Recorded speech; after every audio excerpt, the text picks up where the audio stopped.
بعد میں اس کے حسن کی داد مانگتا ہو، بتاؤ بھابھی کیسی ہے، تو وہ کیا جواب دے گا قیامت کے دن؟ ارشاد ہوگا اس کو بھی پکڑو، اس کے باپ کو بھی، اس کے شوہر کو بھی اور اس کے بھائی کو بھی جہنم میں لے جاؤ۔ عرض کرے گی نہیں مالک میرے بیٹے کو بھی بلایا جائے۔ بیٹے کو بلایا جائے گا، مالک یہ میرا بیٹا ہے، میں اس کی ماں ہوں، میرے سینے میں اس کے لیے تڑپتی ہوئی ممتا تو نے رکھی تھی، یہ روٹھ جاتا تو زندگی اجاڑ ہو جاتی، جو بھی چاہتا ضد کر کے منوا لیتا، مجھے کسی کے گھر کے برتن بھی مانجنے پڑے تو میں نے اس سے بھی گریز نہیں کیا، اس کی ہر فرمائش کو پورا کیا، اپنا زیور بیچ کے اس کی تعلیم مکمل کروائی۔ اگر یہ ضد کرتا کہ امی آپ نماز نہیں پڑھتی، میں آپ کے ہاتھ کا کھانا نہیں کھاؤں گا، امی آپ یہ عمل کیوں کرتی ہیں، یہ شریعت میں جائز نہیں ہے، تو میں جو ہے وہ کھانا نہیں کھاؤں گا، تو کیا میری ممتا مجبور نہ ہو جاتی؟ اس نے ساری زندگی کیا مجھے اس کے بارے میں کوئی کہا تھا، نیکی کی طرف بلایا تھا، بدی سے روکا تھا؟ جس بیٹے نے اپنی ماں سے ہر ضد پوری کروائی ہو تو اس نے صرف دین کے بارے میں کوئی ضد نہیں کی ہے، تو وہ کل قیامت کے دن کیا جواب ہوگا؟ ارشاد ہوگا اسے بھی پکڑو، اس کے باپ کو بھی پکڑو، اس کے خاوند کو بھی پکڑو، بھائی کو بھی پکڑو، بیٹے کو بھی پکڑو، اور پانچوں کو گھسیٹ کے جہنم میں لے جاؤ۔ فرمایا ایک عورت 4 مردوں کو قیامت کے دن جہنم میں لے جائے۔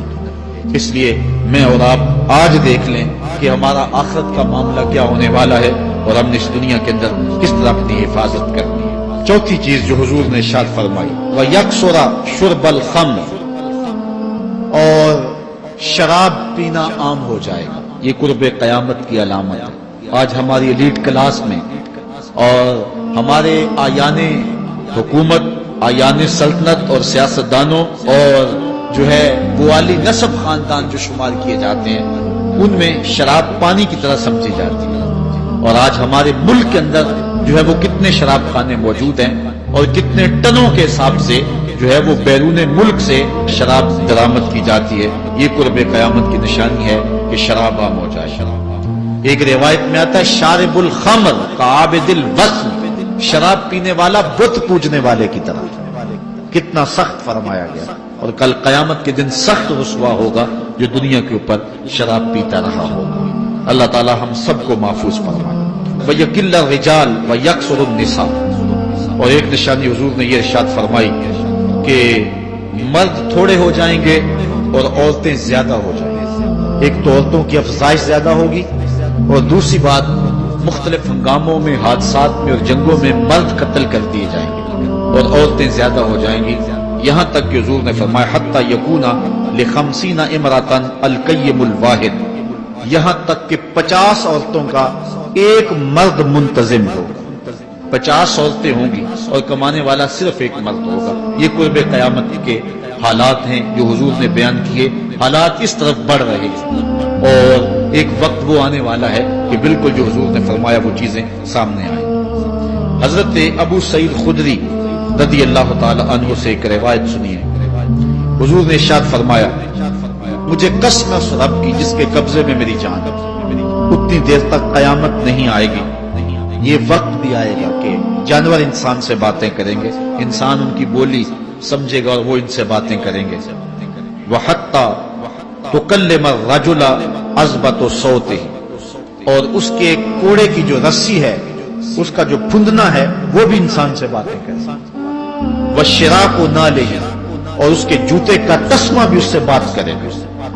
يُخْبِرَ فَخِذُهُ بِمَا أَحْدَثَ أَهْلُهُ بَعْدَهُ، اس کا گھٹنا اس کو بتا دے گا اس کے بعد میں اس کے گھر والوں نے جو باتیں کی۔ یہ حالات پیدا ہو جائیں۔ آج موبائل اور جدید ٹیکنالوجی آ رہی ہے تو اس بات کو سمجھنا مشکل نہیں ہے۔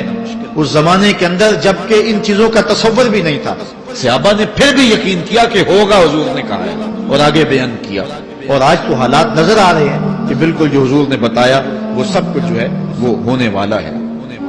حضرت ابو ہریرہ رضی اللہ تعالی عنہ سے ایک روایت ہے، یہ وہ صحابی ہیں جنہوں نے سب سے زیادہ حضور علیہ السلام کے فرامین امت تک پہنچائے، کثرت کے ساتھ حضور کی صحبت کا دور پایا اور اصحاب صفہ میں سے تھے، زندگی کا ایک ایک لمحہ حضور کی قربت میں گزارا۔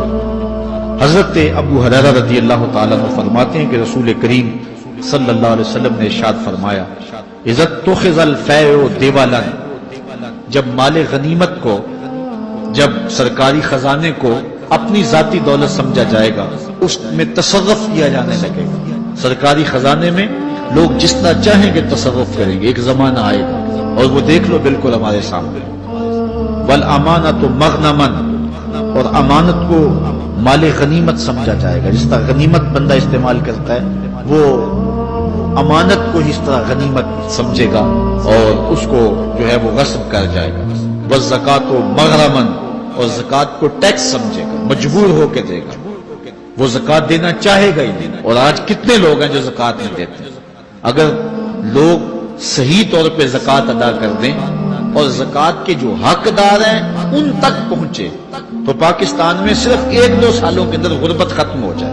اتنی دولتیں ہیں لوگوں کے پاس، اتنی جائیدادیں لوگ، ایک تو سارے لوگ زکوٰۃ ادا نہیں کرتے، دوسرا یہ ہے حقداروں تک نہیں پہنچتے۔ پیشہ ور مانگنے والے اور اس موسم کے اندر جو ہے وہ اپنے آپ کو غریب ظاہر کر کے اور مختلف اپنی مجبوریاں ظاہر کر کے مال ہتھیانے والے بہت سارے ہیں۔ اور زکوٰۃ دینے والا کہتا ہے میں جلدی جلدی فارغ ہو جاؤں۔ جتنی محنت مال کو کمانے میں صرف کی ہے، اتنی ہی محنت حقداروں کو تلاش کرنے کے لیے بھی کرے تاکہ اس کی زکوٰۃ اصل مصارف تک پہنچے۔ تو قرب قیامت میں یہ ہوگا کہ زکوٰۃ کو ٹیکس جانا جائے گا۔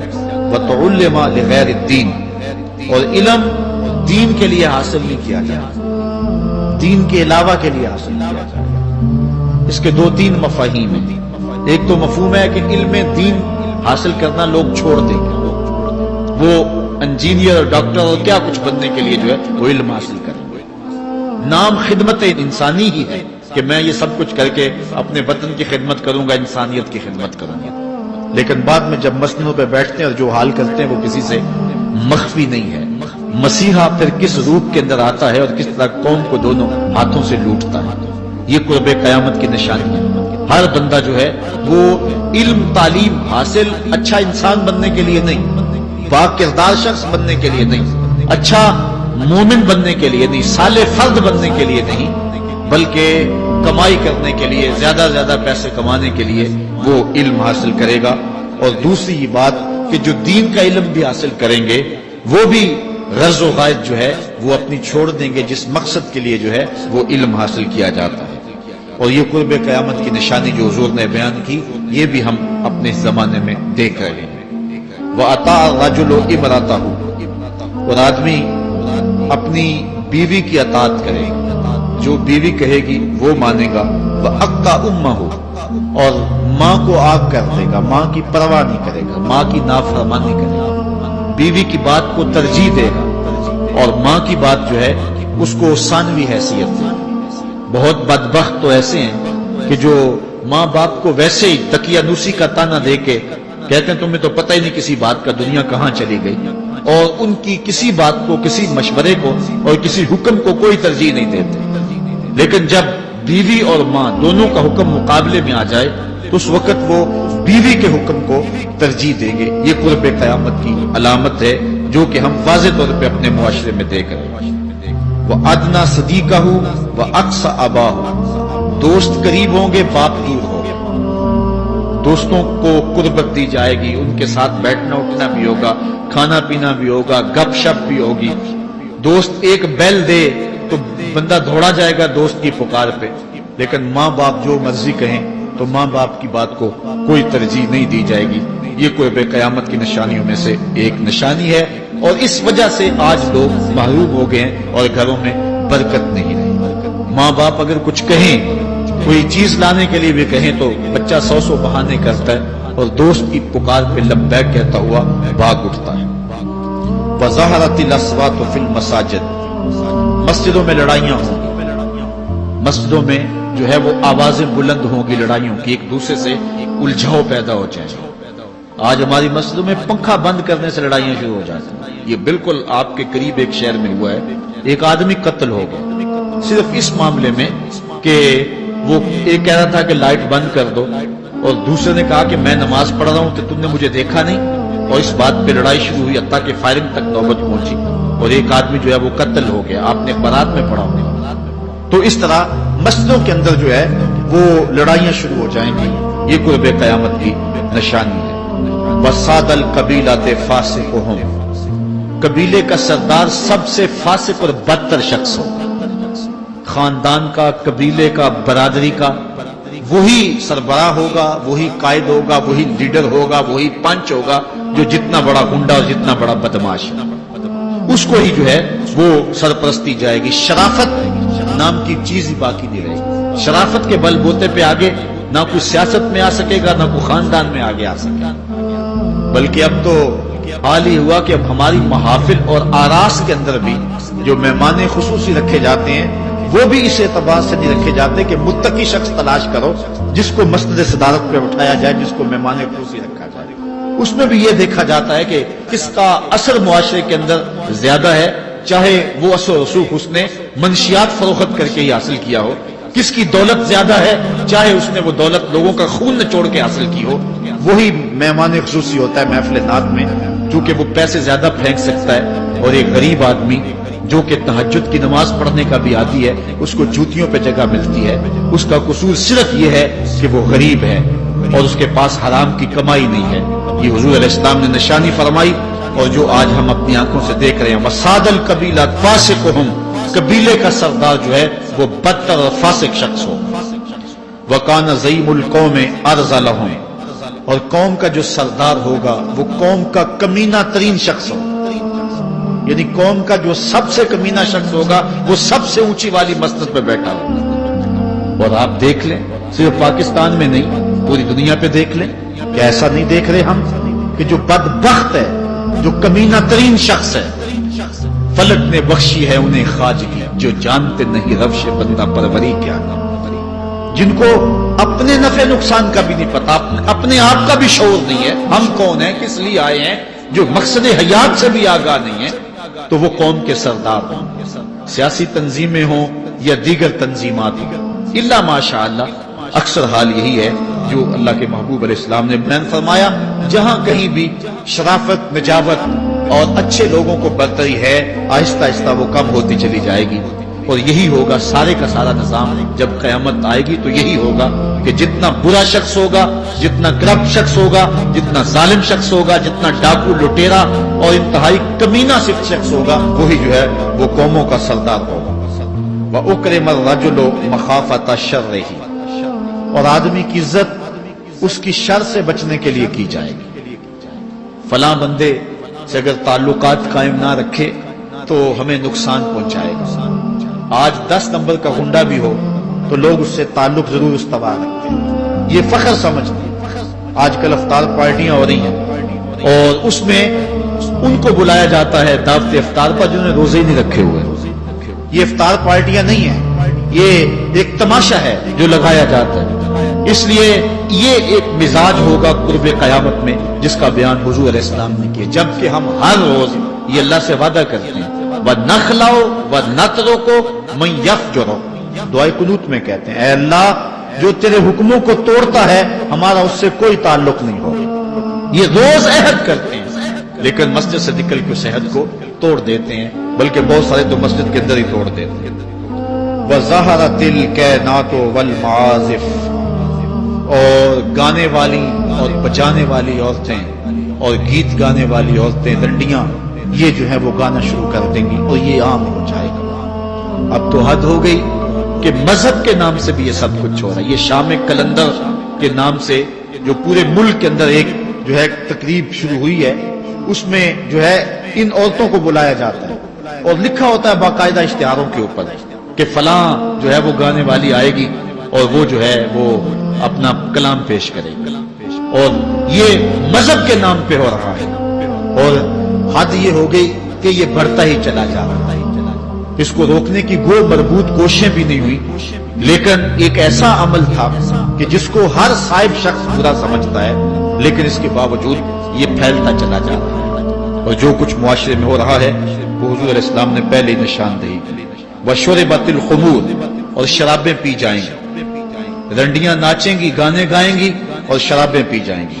وَلَعَنَ آخِرُ هَذِهِ الْأُمَّةِ أَوَّلَهَا، اس امت کے بعد میں آنے والے لوگ پہلے گزروں پر لعنت کریں، کہیں انہیں تو پتہ ہی نہیں۔ پاکستان کے اندر باقاعدہ آرٹیکل چھپے اخبارات میں کہ محمد بن قاسم جو ہے وہ ڈاکو تھا، سلطان محمود غزنوی لٹیرا تھا، یہ مضامین شائع ہوئے۔ صحابہ کو گالیاں نہیں دی جا رہی، کتنے لوگ ہیں جو صحابہ کو برا بھلا کہتے ہیں، اور حضور علیہ السلام کے والدین طیبین جن کی وساطت سے یہ درے اور گوہر شاہباز ہمیں نصیب ہوا، ان والدین کو ممبروں پہ بیٹھ کے کیا جہنمی نہیں کہا جا رہا؟ تو یہ وہ زمانہ، کیا امام حسین کو باغی نہیں کہا جا رہا؟ پہلے لوگ اندر داخل ہو کے کرتے تھے اور کتابچے چھاپتے تھے، اب آہستہ آہستہ ممبروں پہ بھی آ گئے اور یہ بات کی جانے لگی ہے۔ اس پر باقاعدہ اجتماعات منعقد ہوتے ہیں، اس پہ کہا جاتا ہے۔ ایک ٹی وی چینل کے اوپر یزید کو جو ہے وہ رحمت اللہ تعالی علیہ کہا گیا، کیا کچھ نہیں ہوا، یہ سب کچھ آپ کے سامنے ہے، یہ حضور نے بیان فرمایا، یہ ہونا تھا۔ آقا کریم علیہ السلام نے ارشاد فرمایا وہ وقت آئے گا کہ جو آخر والے ہوں گے وہ سمجھیں گے کہ ہم بھی جو ہے وہ دیندار ہیں، ہمیں دین کا ٹھیکہ، اور پچھلوں پر لعنت بھیجیں گے، انہیں کیا پتا تھا دین کا۔ آج پچھلوں کے عقائد پر حملے ہو رہے ہیں اور انہیں مشرک کہا جا رہا ہے۔ میں نے ایک دن کہا تھا، یہ بڑے زور سے کہا جاتا ہے جو یا رسول اللہ کہ وہ مشرک ہو جاتا ہے۔ میں نے کہا دیکھو اس فتوے کا اثر کہاں تک جاتا ہے۔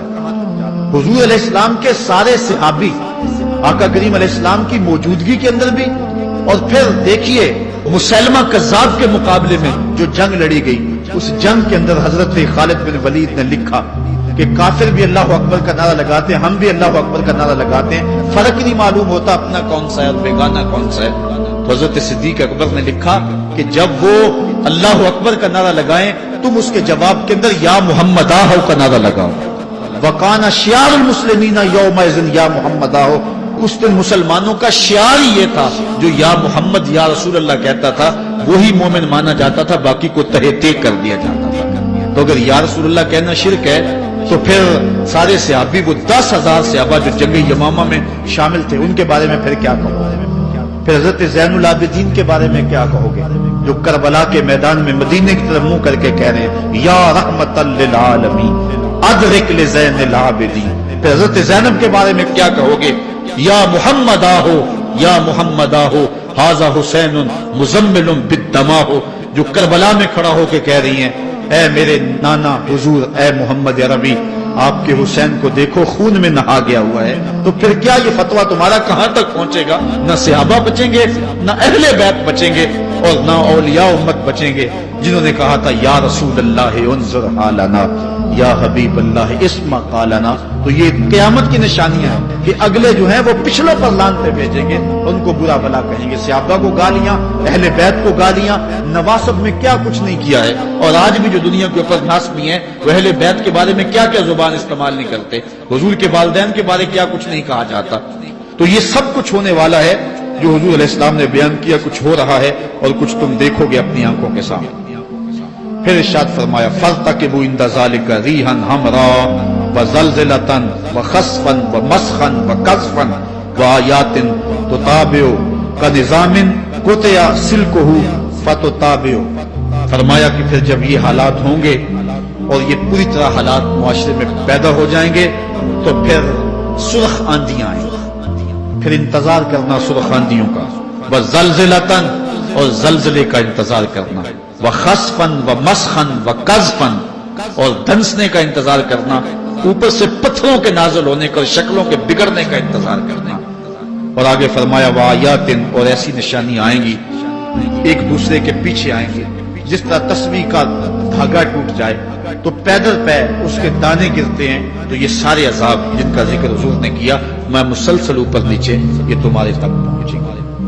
حضرت انس رضی اللہ تعالیٰ عنہ سے ایک اور روایت لیتے ہیں، حضور علیہ السلام نے ارشاد فرمایا لا تقوم الساعة حتى يتقارب الزمان فتكون السنة كالشهر والشهر كالجمعة وتكون الجمعة كاليوم ويكون اليوم كالساعة وتكون الساعة كالدرمة بالنار۔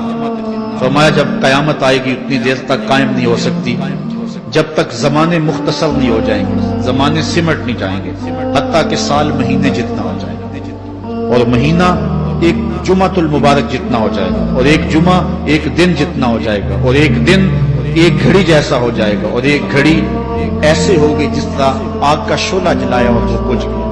اور آج آپ دیکھ نہیں رہے کہ دن کتنی جلدی گزرتا۔ کسی زمانے میں ہم گرمیوں کی چھٹیاں کاٹتے تھے تو گزرتی نہیں ہوتی تھی گرمیوں کی چھٹیاں، لیکن آج آپ دیکھیں یہ دوپہر نہیں گزرتی ہوتی تھی رمضان المبارک۔ گرمیوں کے روزے جب ہمارے بچپن میں آئے تھے تو دوپہر نہیں گزرتی ہوتی تھی، لیکن آج وہی گرمیاں ہیں لیکن ادھر سے سورج طلوع ہوتا ہے، ادھر سے غروب ہو جاتا ہے۔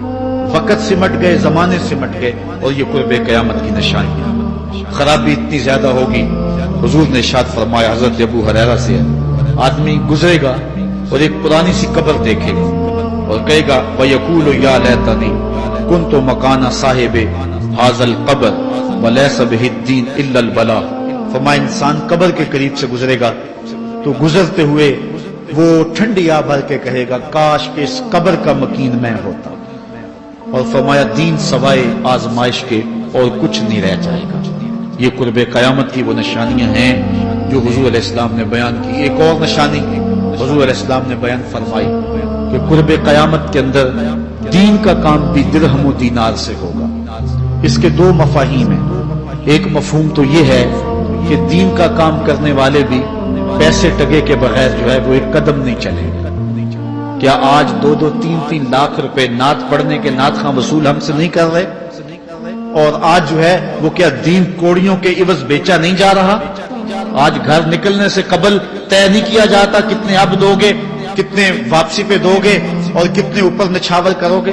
دین کیا کوڑیوں کے عوض اور پیسے کے عوض بیچا نہیں جا رہا؟ ایک اس کا مفہوم یہ ہے، اور دوسرا مفہوم اس کا یہ ہے قرب قیامت میں اگر کوئی دین کا کام کرنا بھی چاہے گا تو درہم و دینار کے بغیر نہیں ہو سکے گا۔ یعنی اس کو ضرورت ہوگی کہ میرے پاس مال ہو، حالات ہوں اور میں دین کا کام کروں۔